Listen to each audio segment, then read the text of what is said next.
No, I didn't hear anything today. I cannot believe how silent the streets are. And I don't know if it doesn't even feel like the calm before the storm. It just feels like there's a real repression somewhere. I think people are afraid, and I don't know what they're afraid of. Do you think in the end that 56% of the population of Senegal actually did vote for Wade?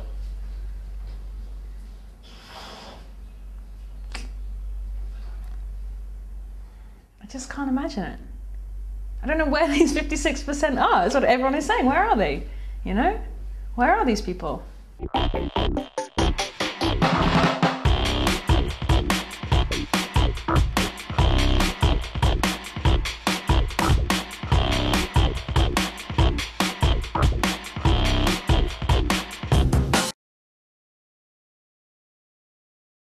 Since last Sunday, they've been already putting in people's mind, making them accept that Abdoulaye Wade is the next president.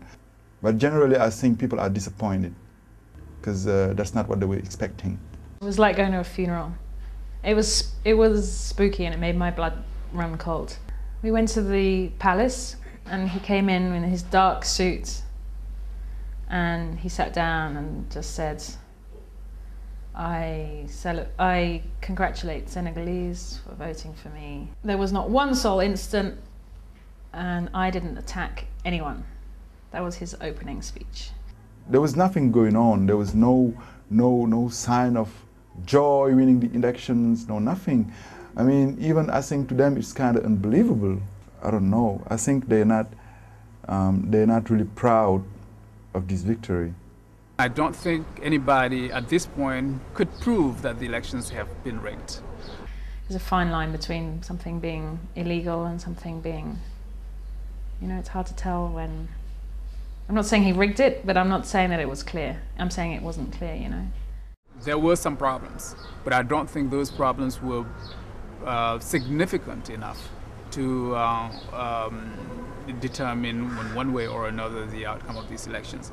People were hoping at least for a second round, because like this, it really seems like they've been cheating, you know, because I mean, from 15 candidates, it's really unbelievable. No one can understand it, that only one candidate can have more than 50%. That's kind of bizarre. And I think people who are really thinking about how politics, how the system is going on here, they're really questioning the system right now. Pour man, góor gi dafa faluwaat kon ni mu falawaatoon bee paas, c'est-à-dire falu ñàkk pexe la falu. C'est-à-dire que dañ koy sànnal suñu carte malgré pour man Abdoulaye Wade vote yi leer na mais vote ñàkk pexe la falu. C'est-à-dire moom moo fi sës quoi, mënuñu moom moo fi sës moo tax ñu fal ko. Kii góor gi waaw deful dara moom deful dara parce que ñun bëgg nañ ko dindi man voté wu ma pour moom bëgg naa ko dindi mais sama morom ñoom xamuñu suñ ko dindee kan la ñu teg fii. If I was Senegalese, I would be afraid of two things. A, he's invested a huge amount of money in projects, the airport, the Corniche road. Projects which, if he pulls out now, that's a lot of wasted money. And Senegal doesn't have money to waste. The second thing is that I think things are stable here, but I think it's fragile. And I think that being in a region where everything else around is fractured, it makes you aware, you know, how things can turn. So if I was Senegalese and I was in an unstable situation financially and I'm living in a potentially unstable political situation, maybe, you know, you vote for Wade because you know what you're going to get.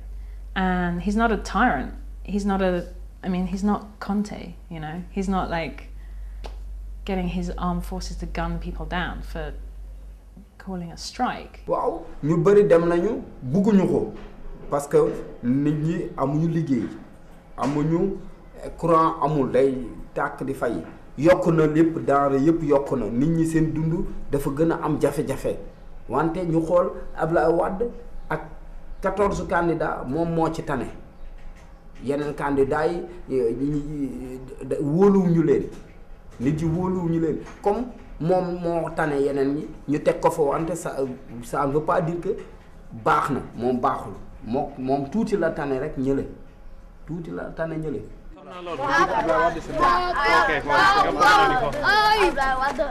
fu mu perte mooy Thiès ak Kër Madiabel foofu la perte le reste partout moom moo ko gagné kon léegi yow comment tu vois naka ngay imaginer loolu bu fekkee dëkk bi dafa metti ba léegi kon man par rapport ak sama xaatir li ma gis rek mooy ñàkk pexe la.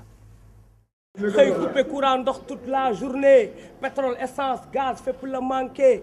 donc métit bu ñu amoon 2000 bokkul ak métit bu ñu amoon 2007 bokkul quoi mais ba léegi nii ñi ngi dund coono ñi ngi am na ñu du lekk gaz bi dafa seer suukar bi seer na diwlin bi seer na transport bi seer na jeunes yi amuñu liggéey ñu ngi dugg gaal pour dem Espagne donc métti na trop. ñu dem say xelaw ñu delloo tas seen yaakaar ak ñuy des diggante Dakar îles Canaries waaye soobu si géej gi c'est de la connerie. Peace. I think for the next years that is really what hip-hop should be committed to, you know, really explaining the people how the system works. Because mainly, most people are voting, but they don't know what happens after. That's exactly where the politicians were kind of winning, you know, telling people that it's a right for you to vote. But they're not telling people it's a right for you to check what is going on after the votes. This is a country I love, and I think that people, I don't think that the people, like my friends, people on the street, I don't think they're getting the full story of what's going on, and I don't think they ever will. fi nga dëkk fa nga dëkk loo fa deful def ko feneen say xalaat bu jariñul sa ay mbokk jariñ ñeneen jaloore baax na ci nettali li ñenn sumb démb tey ñeneen di yeggali. If people really were so against Wad in the way that people seem to be, that they would rise up. And I heard people saying, you know, yeah, we're going to fight. I don't see anyone fighting. I don't see anyone even talking about this. People were somehow disillusioned, and there was some sort of a disappointment, and people did not view politicians actually as they viewed WAD in 2000 anymore. They thought that, well, they're all the same. I mean, you hear that a lot, they're all the same. And I think that has also made people wary, the youth, the rap musician, wary of politics, of politicians. xam nga lan moo tax bu njëkk dafa bees Sénégal ñëpp bëgg rap maintenant ñu yàgg comme ñun ñi ngi màgg même Amérique noonu la bu njëkk ba dañuy def nii mais léegi xaalis ay bling amatul rap Sénégal tamit noonu la mais am na ñuy rap am na ña nga xam ne seen discours ba léegi dañ ko maintenir mais am na ña nga xam ne ñoom rabatuñu léegi si bëri rabatuñu rap bu bëri bu aat bi quoi. I see like the kind of core guys like that have been doing this all along, like Homan, Awadi, Keyti. I see them carrying on doing what they're doing. I see the rap scene rising again when things fall, you know? I think when it's got to the point where, I think when everyone's on an equal level, like if things get really bad here, I mean, sort of in terms of infrastructure or, you know, no one's earning any money or things have got really politically or sort of socially unstable, then I think people will feel like, fuck, we've got nothing to lose. Let's fight through our music again, you know?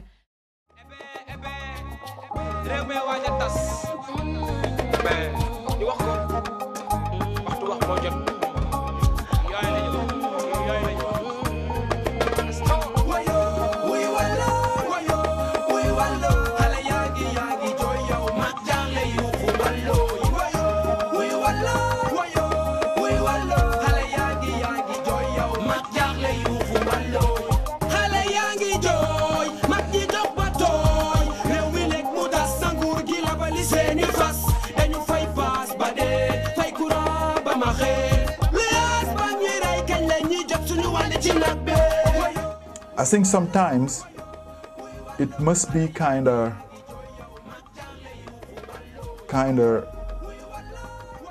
disappointing when you feel that you're all alone in a fight.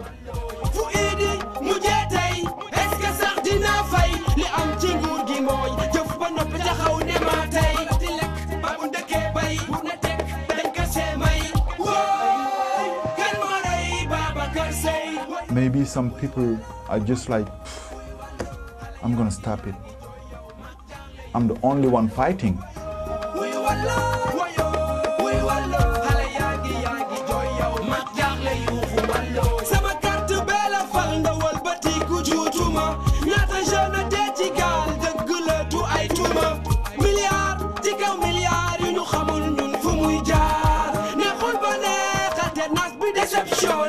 Coming back to hip hop, I think that is now the fight for the rappers. Just like to make people think about this whole thing, you know, and put politicians in a position that they will have to explain to people how this country is getting ruled.